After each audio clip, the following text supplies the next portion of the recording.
Air India വിമാന അപകടം അഹമ്മദാബാദിൽ സംഭവിച്ചത്. ഇപ്പോഴും അതിൻ്റെ കാരണം എന്താണ് എന്നുള്ളത് പുറത്തു വന്നിട്ടില്ല. ബ്ലാക്ക് ബോക്സ് ഒക്കെ കിട്ടിയിട്ടും ഇപ്പോൾ വരുന്ന ഒരു ഞെട്ടിപ്പിക്കുന്ന വിവരം, ഇതിൻ്റെ അന്വേഷണ ഉദ്യോഗസ്ഥനും ഭീഷണി വന്നു എന്നുള്ളതാണ്. അപ്പോൾ ഇതിൽ പിന്നിൽ ഒരു അട്ടിമറി മണക്കുന്നുണ്ടല്ലോ. അട്ടിമറി സാധ്യത നമുക്ക് തള്ളിക്കളയാനാകില്ല. കാരണം വ്യോമയാന മന്ത്രി മുരളീധർ മോഹൻ ഇത് സംബന്ധിച്ചുള്ള സൂചനയാണ് നൽകിയത്. അന്വേഷണം വിപുലമായി നടക്കുന്നു, വ്യാപകമായി നടക്കുന്നു. അട്ടിമറി സാധ്യതയടക്കം അന്വേഷണ സംഘം പരിശോധിക്കുന്നു എന്നാണ്. അപ്പോൾ അദ്ദേഹം സൂചന നൽകുന്നത്, നമ്മളിപ്പോൾ ഇത് എന്തൊരു യന്ത്ര തകരാറോ സാങ്കേതിക തകരാറോ സംഭവിച്ചിട്ടാണ് ഈ വിമാനം വീണത്, അല്ലെങ്കിൽ പൈലറ്റിന് വന്ന പിഴവ്. എന്നാൽ മറ്റൊരു സാധ്യത കൂടി ഇപ്പോൾ അരങ്ങത്ത് വരികയാണ്. അതായത് ഏതെങ്കിലും തരത്തിലുള്ള ബാഹ്യ ഇടപെടൽ മൂലം ഈ വിമാനം തകർന്നതാകാം, അല്ലെങ്കിൽ ഏതോ ഒരു ഗൂഢാലോചനയുടെ ഭാഗമായിട്ട് തയ്യാറാക്കിയ ഒരു വിപുലമായൊരു പദ്ധതിയുടെ ഭാഗമായി തകർന്നതാകാം. അപ്പോൾ അത്തരത്തിലുള്ള അട്ടിമറി സാധ്യതയും പരിശോധിക്കുന്നു എന്നുള്ളതാണ് വ്യോമയാന മന്ത്രി ഇപ്പോൾ പറഞ്ഞിരിക്കുന്നത്. ഇതും ഈ അന്വേഷണത്തിന് നേതൃത്വം നൽകുന്ന, അതായത് ഈ വിമാന അപകടത്തിൻ്റെ കാര്യകാരണങ്ങൾ പരിശോധിക്കുന്നത് എയർക്രാഫ്റ്റ് ആക്സിഡൻറ്റ് ഇൻവെസ്റ്റിഗേഷൻ ബ്യൂറോ, നമ്മുടെ ഇന്ത്യയിലുള്ള ഒരു സംവിധാനമാണ്.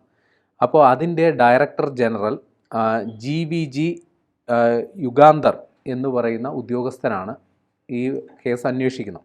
അപ്പോൾ അയാളുടെ കീഴിൽ വലിയൊരു സംഘമുണ്ട്. വിവിധ ടീമുകളായിട്ട് തിരിഞ്ഞ് വിവിധ സംഘങ്ങളുണ്ട്. ഇവരെ സഹായിക്കാനായിട്ട് അമേരിക്കയിൽ നിന്നുള്ള നാഷണൽ ട്രാൻസ്പോർട്ടേഷൻ സേഫ്റ്റി ബോർഡ് എന്ന് പറയുന്ന ഒരു സമിതിയുടെ പ്രതിനിധികളുമുണ്ട്.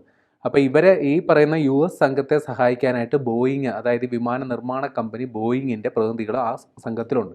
അപ്പോൾ ഇങ്ങനെ വിശാലമായ ഒരു ടീമാണ് ഈ കേസ് അന്വേഷിച്ചുകൊണ്ടിരിക്കുക, ഈ അപകട കാരണത്തെക്കുറിച്ച് അന്വേഷിക്കുന്നത്. അപ്പോൾ ഇയാളുടെ, അതായത് ഈ പറയുന്ന എയർക്രാഫ്റ്റ് ആക്സിഡൻറ്റ് ഇൻവെസ്റ്റിഗേഷൻ ബ്യൂറോയുടെ ഡയറക്ടർ ജനറലിന് അയാൾക്കെതിരെ കൃത്യമായ ഭീഷണി ഉണ്ട് എന്നുള്ള രഹസ്യാന്വേഷണ വിവരങ്ങളെ തുടർന്ന് അദ്ദേഹത്തിന് ഇപ്പോൾ എക്സ് കാറ്റഗറി സുരക്ഷ ഏർപ്പെടുത്തിയിരിക്കുകയാണ്.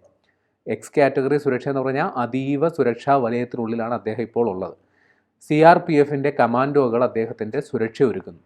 അപ്പോൾ വരുന്ന റിപ്പോർട്ടുകൾ പ്രകാരം ഇദ്ദേഹത്തിന് ചില സെൻസിറ്റീവായിട്ടുള്ള വിവരങ്ങൾ ഇത് സംബന്ധിച്ച് കിട്ടിയിട്ടുണ്ടെന്ന്. സെൻസിറ്റീവ് എന്ന് പറഞ്ഞാൽ വളരെ പ്രശ്നബാധിതമായ അല്ലെങ്കിൽ സ്ഫോടനാത്മകമായ വിവരങ്ങൾ, ഈ വിമാന അപകടവുമായി ബന്ധപ്പെട്ട് കൃത്യമായ വിവരങ്ങൾ ഈ പറയുന്ന എയർക്രാഫ്റ്റ് ആക്സിഡൻറ്റ് ഇൻവെസ്റ്റിഗേഷൻ ബ്യൂറോയുടെ ഈ പറയുന്ന ഡയറക്ടർ ജനറൽക്ക് കിട്ടിയിട്ടുണ്ട്. അതുകൊണ്ടാണ് അദ്ദേഹത്തിൻ്റെ ജീവൻ്റെ സുരക്ഷ ഉറപ്പുവരുത്താനായിട്ട് ഇത്തരം സംവിധാനങ്ങൾ ഒരുക്കിയിരിക്കുന്നതെന്നുള്ളതാണ് ദേശീയ മാധ്യമങ്ങൾ വാർത്ത റിപ്പോർട്ട് ചെയ്യുന്നത്. ഇനി ഈ പറയുന്ന അപകടത്തിൻ്റെ ചുരുളഴിക്കാനായിട്ട് നമ്മുടെ കയ്യിലുള്ളത് ഈ പറയുന്ന ബ്ലാക്ക് ബോക്സാണ്. ഈ ബ്ലാക്ക് ബോക്സ് നിലവിൽ CCTV സർവൈലൻസിൽ സൂക്ഷിച്ചിരിക്കുകയാണ്.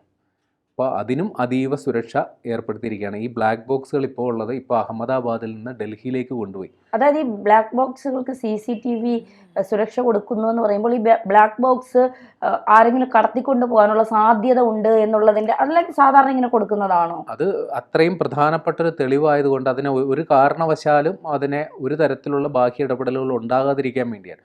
ഇപ്പോൾ നമ്മൾ ഈ പറയുന്ന പോലെ ഇപ്പോൾ ഇലക്ഷനൊക്കെ കഴിയുമ്പോൾ ബാലറ്റ് പെട്ടി ഒരു മുറിയിൽ സൂക്ഷിച്ചിട്ട് അതിന് CCTV സർവൈലൻസും സുരക്ഷയൊക്കെ ഒരുക്കും, അത്രയും കരുതിയാൽ മതി. അതേപോലെ ഇതിനും ഇപ്പോൾ സുരക്ഷ കരുതി, അല്ലാണ്ട് ഇതിനിപ്പോൾ ആരെങ്കിലും തട്ടിക്കൊണ്ട് പോകുമോ അത്തരത്തിലുള്ള ഭീഷണികളോ ഒന്നുമില്ല.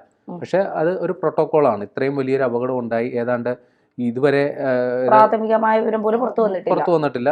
കുറേ അധികം പേരുടെ ജീവൻ പോയൊരു കേസാണ്. അത് മാത്രമല്ല ഇന്ത്യയുടെ സുരക്ഷയെ തന്നെ ബാധിക്കുന്നൊരു വിഷയമാണ്. അപ്പോൾ അത്തരത്തിലുള്ള ഏറ്റവും പ്രസക്തമായ ഒരു തെളിവാണ് ഈ പറയുന്ന ബ്ലാക്ക് ബോക്സ്.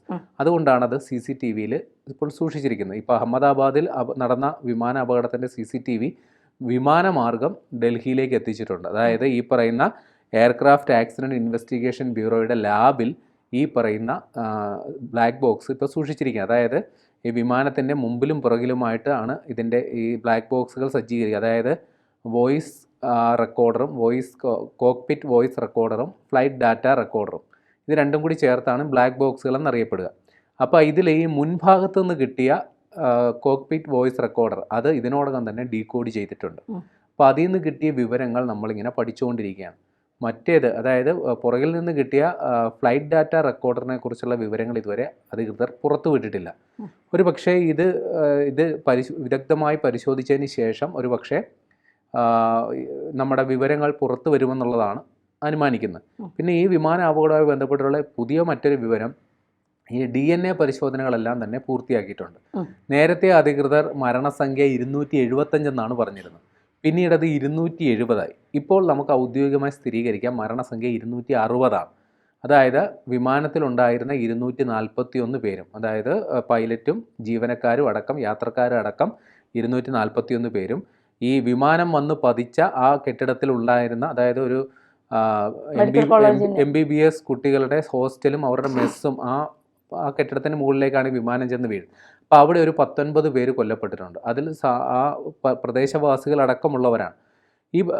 ഇത്രയും പേരുടെ DNA പരിശോധന അടക്കം, അത് ചില മൃതദേഹങ്ങൾ മാത്രമേ അത് DNA പരിശോധന ഇല്ലാതെ പൂർത്തിയാക്കാൻ പറ്റുള്ളൂ. ബാക്കി ഏറെക്കുറെ എല്ലാം DNA പരിശോധനകൾ വേണ്ടി വരും. സങ്കീർണമായ കാര്യം, തെളിവുകൾ വളരെ തുച്ഛമായ തെളിവുകൾ മാത്രമേ ഉണ്ടായിരുന്നുള്ളൂ. അതുകൊണ്ട് തന്നെയാണ് DNA പരിശോധനകൾ ഇത്ര നീണ്ടുപോകാൻ കാരണം. അങ്ങനെ 260 മരണം ഇപ്പോൾ ഔദ്യോഗികമായിട്ട് സ്ഥിരീകരിച്ചിട്ടുണ്ട്. നേരത്തെ അധികൃതർ അധികമായി, അതായത് ഈ ശരീരഭാഗങ്ങൾ ചിന്നിച്ചെതറിയ അവസ്ഥയിലാണല്ലോ, അപ്പോൾ അതിൻ്റെയൊക്കെ അടിസ്ഥാനത്തിലാണ് 275 മരണം 270 മരണം എന്നൊക്കെ റിപ്പോർട്ട് ചെയ്തത്. പക്ഷേ ഇപ്പോൾ ഔദ്യോഗികമായിട്ട് 260 മരണം എന്നുള്ളത് വന്നിട്ടുണ്ട്. ഏതായാലും നമുക്കിപ്പോൾ അത്ര ലളിതമല്ല കാര്യങ്ങളെന്നുള്ളത് പ്രാഥമികമായി മനസ്സിലാക്കാൻ. കാര്യം ഈ പറയുന്ന പോലെ അന്വേഷണ ഉദ്യോഗസ്ഥൻ്റെ ജീവന് ഭീഷണിയുണ്ട്. വ്യോമയാന മന്ത്രാലയം തന്നെ പറയുന്നു അട്ടിമറി സാധ്യതകൾ പരിശോധിക്കുന്നുവെന്ന്. അപ്പോൾ എന്തോ ഒരു പന്തികേട് മണക്കുന്നുണ്ട്. വരും ദിവസങ്ങളിൽ അതിൻ്റെ യഥാർത്ഥ വസ്തുത എന്തെന്ന് പുറത്തു വരും. ഈ വിശ്വാസിനെ കുറിച്ച് ഒരു വിവരം ഇതുവരെ പിന്നീട് പറഞ്ഞു കേട്ടിട്ടില്ല. അദ്ദേഹം ഇപ്പോൾ അന്വേഷണ ഉദ്യോഗസ്ഥരുടെ അല്ലെങ്കിൽ നമ്മുടെ കേന്ദ്ര ഏജൻസിയുടെ നിരീക്ഷണത്തിലാണ്. കാര്യം അദ്ദേഹം പ്രതിയാണോ വാദിയാണോ എന്നുള്ളത് പിന്നീട് നിർണ്ണയിക്കേണ്ട കാര്യമാണ്. നിലവിൽ അദ്ദേഹം സാക്ഷിയാണ്. ഈ പറയുന്ന അപകടത്തിൽ ആ വിമാനത്തിൽ ഉണ്ടായിരുന്ന ആളാണ് വിശ്വാസ് കുമാർ. അയാൾ അത്ഭുതകരമായി രക്ഷപ്പെട്ടു എന്നാണ് കരുതേണ്ടത്. പക്ഷേ അതിലും ചില ദുരൂഹതകൾ ചിലർ ആരോപിക്കുന്നുണ്ട്. അദ്ദേഹം അങ്ങനെ ഒരു രക്ഷപ്പെടൽ ഏറെക്കുറെ മനുഷ്യസാധ്യമല്ല എന്നാണ് വാദിക്കുന്നത്. എന്നാലും അദ്ദേഹം നിലവിൽ നമുക്ക് ഈ സംഭവത്തിൻ്റെ ഏക ജീവിക്കുന്ന സാക്ഷിയാണ്. ഈ സംഭവം എങ്ങനെ ഉണ്ടായി എന്നുള്ളത് നേരിട്ട് കണ്ട ആളാണ്. അപ്പോൾ അദ്ദേഹത്തിനും ഈ നിർണായക വിവരങ്ങൾ ഈ അപകടം സംബന്ധിച്ച് തരാനാകുമെന്നാണ് പറയുന്നത്. പക്ഷേ ഇപ്പോൾ ഇത്തരം കാര്യങ്ങളൊക്കെ കൂട്ടിവെച്ച് വായിക്കുമ്പോൾ ഇദ്ദേഹത്തെയും വിശദമായി മൊഴിയെടുക്കേണ്ടി വരും. അദ്ദേഹത്തിൻ്റെ മൊഴിയും നിർണായകമാകും. ഈ വിമാന അപകടം ഉണ്ടായ സമയത്ത് തന്നെ പ്രാഥമികമായ ഒരു വിലയിരുത്തൽ പുറത്തു വരേണ്ടതാണ്. പ്രേംലാലായിട്ട് തുടക്കം മുതൽ പറഞ്ഞതാണ്. പക്ഷേ ഈ അട്ടിമറി സാധ്യത ഉള്ളത് കൊണ്ടായിരിക്കുമോ പ്രാഥമികമായി പോലും ഒരു വിലയിരുത്തൽ പുറത്തുവിടാത്തത്? അതായത് ബോയിങ് അധികൃതർ പറഞ്ഞു വിമാനത്തിന് സാങ്കേതിക തകരാറില്ല. ഈ വിമാനത്തിൻ്റെ എൻജിൻ നിർമ്മിച്ച GE എന്ന് പറയുന്ന കമ്പനി പറഞ്ഞു അതിന് സാങ്കേതിക തകരാറില്ല. അപ്പോൾ പിന്നെ തകരാർ സംഭവിച്ചിരിക്കുന്നത് അതായത് പൈലറ്റുമാർക്ക് വന്ന പിഴവായിരിക്കണം. പക്ഷെ അത് സംബന്ധിച്ചും ഇതുവരെ യാതൊരു സ്ഥിരീകരിക്കുന്ന റിപ്പോർട്ടുകളും വന്നിട്ടില്ല. അപ്പോൾ ഈ ഒരു ആശയക്കുഴപ്പത്തിലായിരിക്കണം അന്വേഷണ ഉദ്യോഗസ്ഥർ. കാരണം ഈ ബ്ലാക്ക് ബോക്സ് പരിശോധിച്ച ആദ്യഘട്ടത്തിൽ തന്നെ 24 മണിക്കൂറിനുള്ളിൽ തന്നെ പ്രാഥമിക നിഗമനം വരേണ്ടതാണ്.